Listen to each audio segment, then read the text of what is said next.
Hey everybody, I had to interrupt my writing of MMT Trader for a minute because a subscriber sent me an email with a link from a Wall Street Journal. I guess it was an op-ed today written by this guy, this economist, Harvard economist Jason Furman.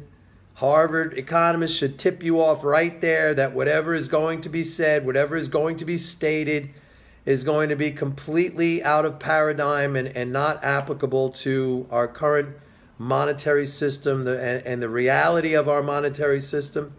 So the article was entitled, "We Can No Longer Afford Deficit Increasing Tax Cuts." So this claim, this statement, by the way, this guy Furman, he's also with the Peterson Institute. And, that's Pete Peterson, the billionaire who for 30 years or more has been trying to get rid of Social Security. He wants the money to go to Wall Street so Wall Street could play with that money and blow it out. And then all of us are going to be asked to cough up money to reimburse Wall Street. Anyway, Jason Furman, like many other mainstream economists, okay, they make a claim. We can no longer afford deficit increasing tax cuts. Now, what does that mean? If you're going to make a claim, if you're going to make a statement like that, you got to be able to explain what that means. What does it mean we can no longer afford it? What negative consequence, what negative impact? First of all, when you say no longer afford it, does it mean we've run out of dollars? We literally can't pay for the increased spending because we have run out of dollars. That's a fundamental question you have to answer. And of course, the answer to that is no. What does it mean? Has there been negative consequences? Let's go back and think.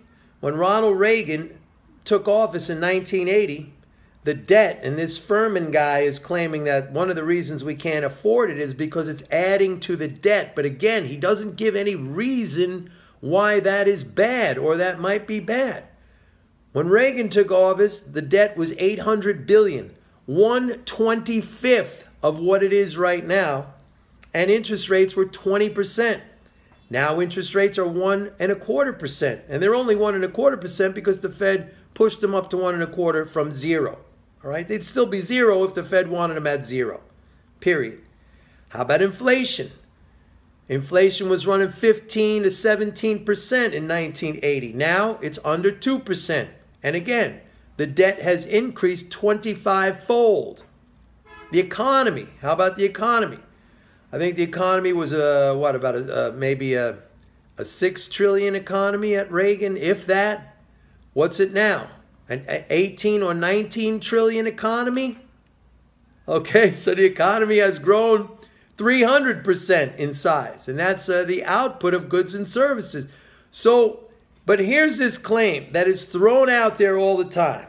We cannot afford deficit increasing tax cuts. Why? Tell us why. Tell us what is going to happen. All right, tell us what is going to happen, Jason. That's what I want to know, and show us. Show us. Once again, you have a class. By the way, I don't read the Wall Street Journal.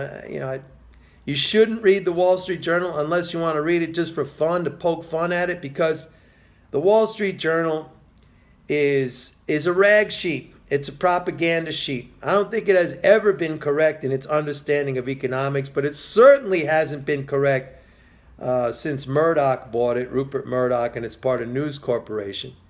It's yellow journalism. It's opinion.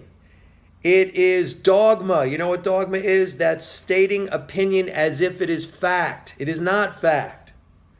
So you have these kinds of articles that are basically junk, but they are given high credibility because they appear in a journal like the Wall Street Journal, a publication like that, which so many people look at as if it is some authority on business and economics. I don't know about the business part, but on economics, certainly it is not. It is junk. It is garbage. It is propaganda. It is dogma. It is a rag sheet. It is yellow journalism. They don't know what they're talking about. And by the way, that applies to everything taught at Harvard in terms of economics. That is junk economics. That is destroying the world. that is wrecking the lives of billions of people. That is dogma. That is not science. Nowhere near science. And I've said this before, that any credible science or any science that would hold itself out as a credible science would be able to show that its theories were observable in the empirical evidence. Only economics, the way it is taught in, the mainstream, is the only thing that calls itself a science where none of its theories are capable of being shown in the empirical evidence. As a matter of fact, it is the opposite. But yet, these people are held at a high level and considered experts in their field as they destroy economies, they destroy lives, they destroy people. It's an incredible thing.